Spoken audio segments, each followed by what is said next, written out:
नमस्कार, मैं संजय कुमार। आप देख रहे हैं आज का भारत लाइव न्यूज। दोस्तों, कुमार विश्वास जैसा कवि होना चाहिए।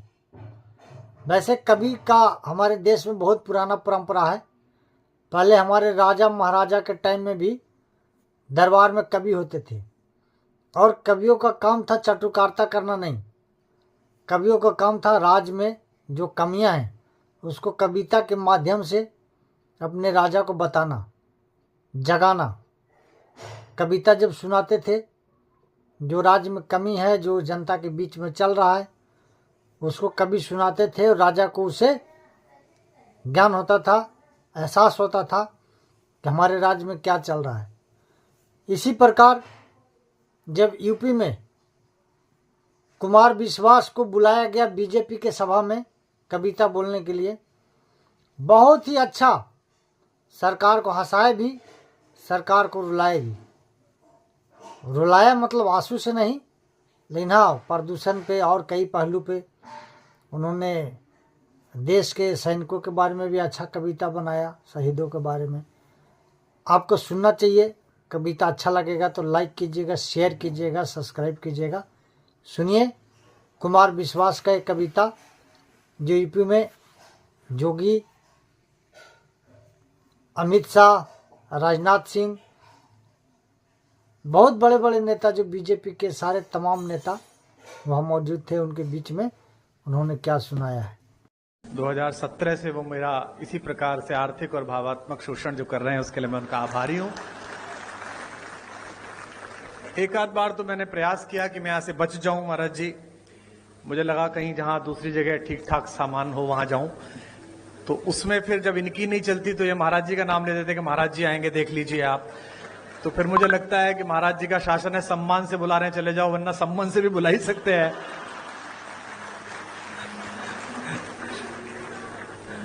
हमारे मुख्यमंत्री जी पे इतनी चर्चा होती है, मैं पूरे भारत में जाता हूं, इतनी चर्चा होती है। लोग कहते हैं कि वे तो संत हैं, वे तो पीठाधीश्वर हैं और शासन, और हमारे यहाँ जो घटनाएं होती रहती हैं, अपराध मुक्त जो प्रदेश हुआ, तो मैंने लोगों से कहा कि देखो, संतों का काम ही होता है। दो प्रकार के संत हैं। एक संत वो हैं जिनसे सज्जन व्यक्ति मिलता है और मिलते ही मोक्ष को प्राप्त करता है। एक हमारे महाराज जी, दुष्ट व्यक्ति दिखता है, मिलता है और फिर मोक्ष को प्राप्त करता है। दोनों प्रकार से साधन संपन्न है।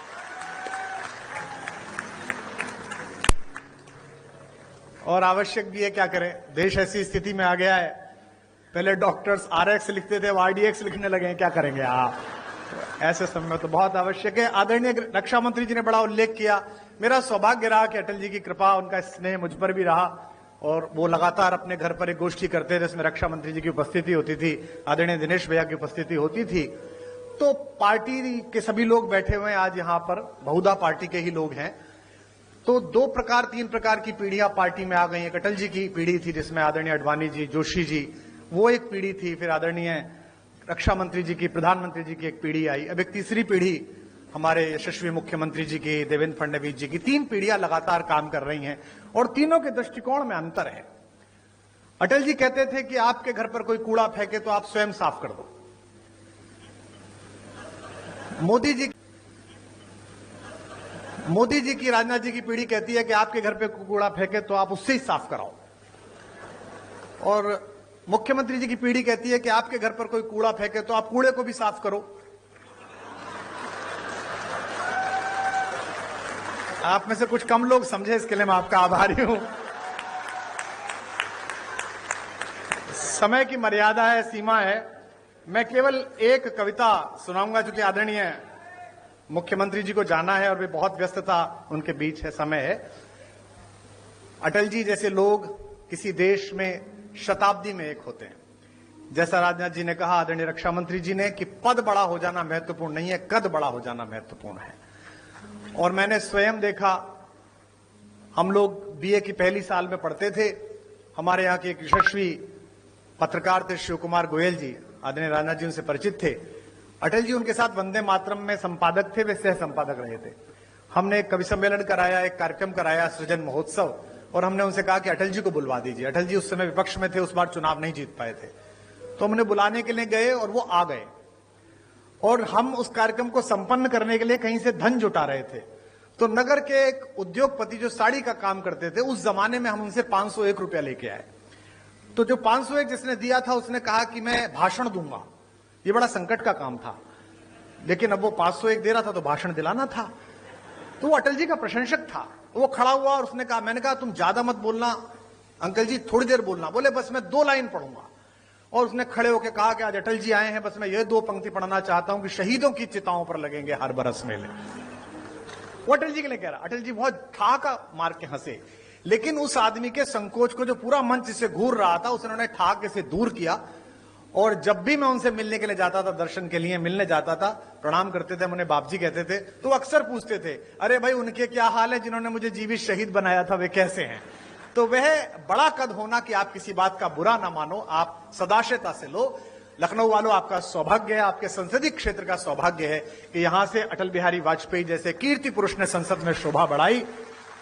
और आज मुझे अपनी तालियों के बीच यह कहने की अनुमति भी दें कि अगर एक राजनीतिक विचार का विश्वविद्यालय है अटल बिहारी वाजपेयी, तो इस समय भारतीय राजनीति में उनके सच्चे प्रतिनिधि आपके इस समय के सांसद हैं, जो उसके कुलपति हो सकते हैं, जो आदरणीय रक्षा मंत्री जी हैं।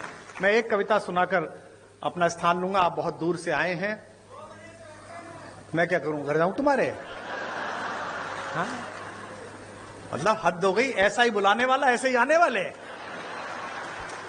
इतने बड़े बड़े भाषण सुनता हूं। आज बजट का भाषण में सुनना था मुख्यमंत्री जी का, बजट में ये हुआ, बजट में ये हुआ। मैं पूरा भाषण इस चक्कर में ही सुन गया कि इस बार बजट में हमने ब्रजेश पाठक को पैसे दिए कि कुमार विश्वास को दिया करो। लाइनें नहीं आई वो वाली, बाकी सब आई, एक लाइन नहीं आई। उसके बाद मैंने बंद कर दिया। मैंने कहा अब खत्म है, अब चलो, अब जो मिलना ही नहीं है। 32-33 साल हो गए इसी क्रम को चलते हुए, छात्र राजनीति से लेकर आज तक ना मुझे मिला ना उसने दिया।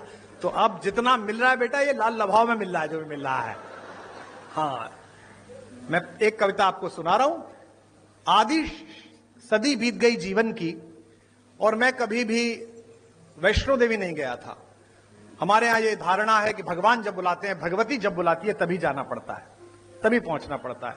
इस बार नवरात्र में वहां के ट्रस्ट का आदेश आया कि पहली नवरात्रि पर माता के द्वार पर आप कुछ सुनाइएगा। तो मैंने सोचा कि जो भजन चल रहे हैं, जो कविताएं चल रही, उन्हें तो क्या सुनाना, कुछ नया लिखना पड़ेगा। तो मैंने एक कविता लिखी और पिछले साल से इस साल के बीच में जो प्राथमिक रूप से कुछ कविताएं लिखी हैं, उनमें यही एक श्रेष्ठ कविता मुझे लगती है। और यहां पर एक संत व्यक्तित्व भी मंच पर हैं, जो संयोग से हमारे मुख्यमंत्री हैं। मैं उनको भी समर्पित करता हूं, आदरणीय रक्षा मंत्री जी और सभी यहां पर लोग बैठे हैं, उनको भी समर्पित करता हूं। पहली पंक्ति को आप पकड़ लेंगे, उसे गुनगुनाएंगे, गाएंगे तो मुझे अच्छा लगेगा। निवेदन करता हूं जो लोग मोबाइल रिकॉर्ड कर रहे हैं वो आराम से सुने तो ज्यादा बेहतर लगेगा। आपकी तालियां ही मेरा पारिश्रमिक है, इस बात का आप ध्यान रखें। कि भवानी, पहली पंक्ति आ रही है, इसे संभालिएगा। मैंने वहां द्वार पर बैठकर मां को क्या सुनाया कि भवानी सुन लो राम कहानी, भवानी सुन लो राम कहानी, भवानी सुन लो। जब तक आपकी आवाज नहीं आएगी, चाहे मुख्यमंत्री जी जाएं चाहे ना जाएं, यही लाइन चलेगी। भवानी सुन लो राम कहानी, भवानी सुन। रोज नई लगती है लेकिन है ये परम पुरानी। अगली पंक्ति जो समझ जाएंगे उनकी तालियां गूंजेंगी।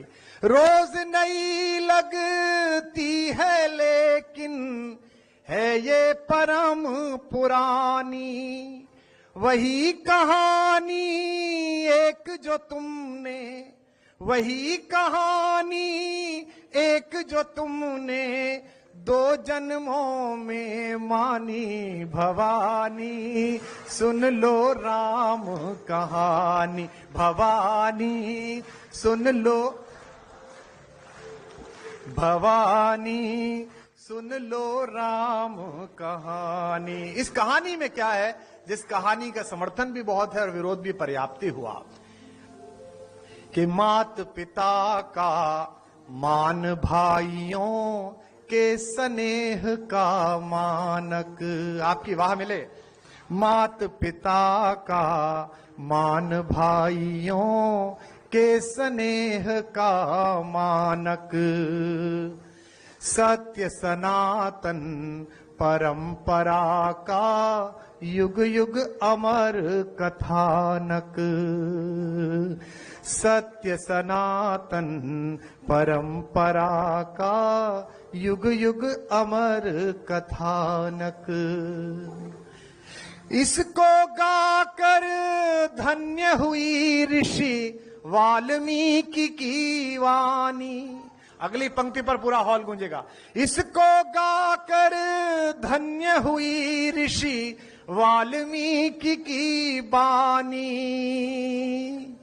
इसकी महिमा इसकी गरिमा, इसकी महिमा इसकी गरिमा बजरंगी ने जानी भवानी। सुन लो राम कहानी भवानी, सुन लो राम कहानी भवानी, सुन लो भवानी, सुन लो। अपना कोई आदर नहीं है, कोई सम्मान नहीं है। किसका कौन इतना कविता का इतना आदर कहां से हो कि इतने महत्वपूर्ण लोग बैठे और अपना समय दें। हम जिसे गा रहे हैं उसका नाम बहुत बड़ा है। पंक्ति पढ़ रहा हूं और पहली पंक्ति पर जो कवि यहां बैठे हैं, साहित्यकार बैठे हैं, उनका स्नेह मिले। और भारतीय जनता पार्टी के लोग कितने भी गर्वित हो जाएं कि इतने राज्यों में सरकार है, केंद्र में 3 बार आएगी, चौथी बार आएगी, हम तो ये मानते हैं कि जैसी भी पार्टी है, जो भी एक कवि के द्वारा चलाई गई है, कवि के परिश्रम से, उसके शब्दों से चली है। कि तुलसी तुलसी से, तुलसी तुलसी से पावन हो गए कथा यह गाकर। तुलसी तुलसी से पावन हो गए कथा यह गाकर। भाग्य बली हैं फिर भी खुद को कहें राम का चाकर। भाग्य बली हैं फिर भी खुद को कहे राम का चाकर। एक पंक्ति खास तौर पर सुन लीजिएगा। भाग्य बली हैं फिर भी खुद को कहे राम का चाकर। जब तक सब नहीं बजाओगे यही चल रही है। भाग्य बली हैं फिर भी खुद को कहे राम का चाकर। यह कोरी कल्पना नहीं है आगम निगम बखानी। यह कोरी कल्पना नहीं है आगम निगम बख। लखनऊ में हाई कोर्ट की एक ब्रांच है। यह देश अद्भुत है। यहां राम हुए हैं या नहीं हुए हैं, इस बात का मुकदमा सुप्रीम कोर्ट में 30 साल चला। न्याय के देवता को न्याय के मंदिर में ही पुष्ट कराना पड़ा कि वे वहीं पैदा हुए हैं जहां उनका मंदिर बना है। अद्भुत देश है। और विडंबना देखिए कि जब आखिरी चरण में मुकदमा था, उन्हीं दिनों रामनवमी की छुट्टी पड़ गई, तो सुप्रीम कोर्ट बंद हो गया। तो हमने मिलॉर्ड से फोन करके पूछा कि अगर नहीं हुए तो छुट्टी क्यों हुई थी, और छुट्टी हुई है तो हुए ही होंगे। तो मैं गोमती के तट पर पंक्ति पढ़ रहा हूं। राम हुए हैं नहीं हुए इसकी गवाही देने के लिए मैं एक पंक्ति लेकर आया हूं। यह कोरी कल्पना नहीं है आगम निगम बखानी। अगली पंक्ति का गवाह अच्छा लगे तो उसकी लहरों के समान तालियां उठती देखूं। यह कोरी कल्पना नहीं है आगम निगम बखानी। युग युग से इसका साक्षी है, युग युग से इसका साक्षी है मां सरयू का पानी भवानी। सुन लो नी भवानी, सुन लो भवानी, सुन लो। आपकी आवाज कम आ रही है। भवानी सुन, भवानी। अंतिम बंद इस कविता का पढ़ रहा हूं कि वंचित वनवासी गिरिवासी। देखिए नया परिवर्तन होता है सोच में, संस्कार में। वर्षों से चली आई एक पद्धति बदलती है तो चीजें कसमसाती हैं। ये कसमसाहट का दौर है। यहां नए साल पर पहली बार ऐसा हो रहा है कि आगरा में जो एक कब्रिस्तान है सफेद रंग का, उसे देखने जाने की बजाय युवा ज्यादा मात्रा में आगरा तक की बजाय अयोध्या जी जा रहे हैं, वृंदावन जा रहे हैं। परिवर्तन हो रहा है। तो बदलते में देर लगेगी और तर्क का उत्तर दिया जा सकता है, कुतर्क का नहीं दिया जा सकता। जिनको लगता है कि धर्मनिरपेक्ष देश है, इसमें इतना राम क्यों, इतनी रामनवमी क्यों, धर्मनिरपेक्ष है तभी तो सब चल रहा है। अगर राम रिश्तेदार नहीं है, राम पूर्वज नहीं है, तो इतनी सारी क्रिसमस मन रही है, हम ही लोग मना रहे हैं। सेंटा क्लॉज कौन, हमारे फूफा जी थे, फिर भी मना रहे हैं ना, इतना अच्छा मना रहे हैं। तो देश में सभी का आदर है। तब कह रहा हूं, निवेदन करता हूं कि भवानी सुन लो, भवानी कैसी कहानी है। वंचित वनवासी गिरिवासी जिसमें बने सहायक। वंचित, हमारे संजय निषाद जी बैठे हैं, कम हंसा करो। हाँ, अभी वीडियो पे हंस दिए थे, कितना बुरा लगा है थोड़ा।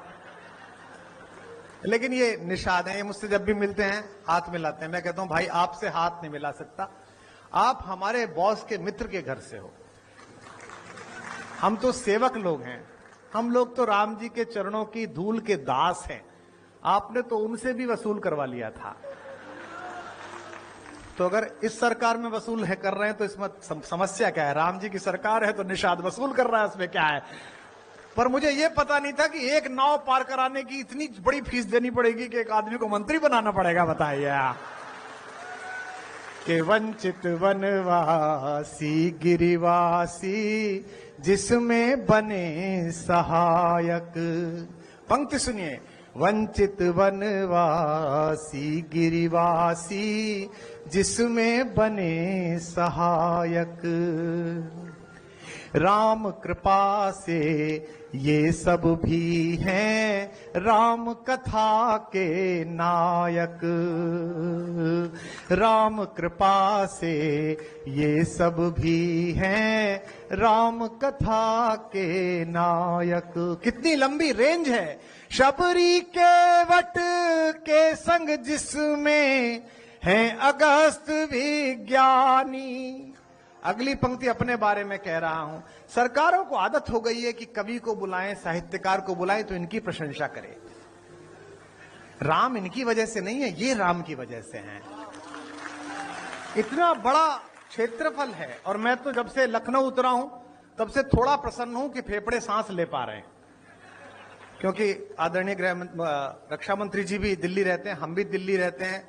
अब तो 3 तल की सरकार आ गई आदरणीय। नगर पालिका में भी आप ही हो, राज्य में भी आप ही हो, केंद्र में भी आप ही हो।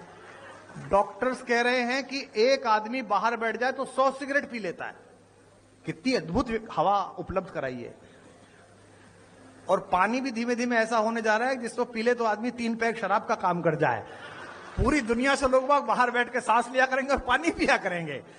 तो राम इतने विस्तृत है, इतने विस्तार है। मुझे लगता है कि राम का होने का मतलब है कि राम राज्य की स्थापना होना, जहां वायु शीतल हो, जहां जल शीतल हो, जहां आचरण शीतल हो, जहां व्यवहार शीतल हो। वंचित वनवासी गिरिवासी जिसमें बने सहायक। राम कृपा से ये सब भी हैं राम कथा के नायक। राम कृपा से ये सब भी हैं राम कथा के नायक। शबरी के वट के संग जिसमें है अगस्त विज्ञानी। अगली पंक्ति संभालना। शबरी के वट के संग जिसमें है अगस्त विज्ञानी। उसी कहानी की इस युग में, उसी कहानी की इस युग में मुझे मिली अगवानी। भवानी सुन लो राम कहानी। भवानी सुन, भवानी भवानी। रोज नई लगती है लेकिन है ये परम पुरानी। रोज नई लगती है लेकिन है ये, इसकी महिमा, इसकी गरिमा, इसकी महिमा, इसकी गरिमा बजरंगी ने जानी। भवानी सुन लो भवानी, भवानी, भवानी। आपकी तालियां कम है इसलिए सुनाने का मन नहीं कर रहा। एक कविता चलते चलते सुना देता हूं, इसलिए क्योंकि भारत के यशस्वी रक्षा मंत्री जी हैं और मेरे प्रति पिछले 3 दशकों से पुत्रवत स्नेह उनका रहा है। मैंने सदैव नीरज जी को, नीरज भाई को, पंकज जी को सदा ये कहा कि जितना लाड़ तुम पर है उतना ही मुझ पर है उनका सदैव। और वही अटल जी की छवि उनमें दिखती है, अभिभावक की छवि दिखती है। किसी भी दल का व्यक्ति हो, राजनेता अजात शत्रु होना चाहिए। जब आप सामने बैठे हुए व्यक्तियों को विरोधी की बजाय विपक्षी मानने लगते हैं तो संकट हो जाता है। मैंने तो पूरे लोकतांत्रिक जीवन में, विधानसभा में, राज्यसभा में भी आप इतनी कम आयु में रहे, मैंने तो पहली बार उन्हें क्रोध में देखा। इस बार जब कोई उधर से बोला, हाँ, एक बैठी हुई पार्टी का एक आदमी बोला बैठ जाओ, तो रक्षा मंत्री जी के अंदर का सिंह जागा, कहा कौन बिठाएगा हमें। तो पूरा सदन तालियों से गूंज उठा, तो एकदम आनंद जागृत हुआ।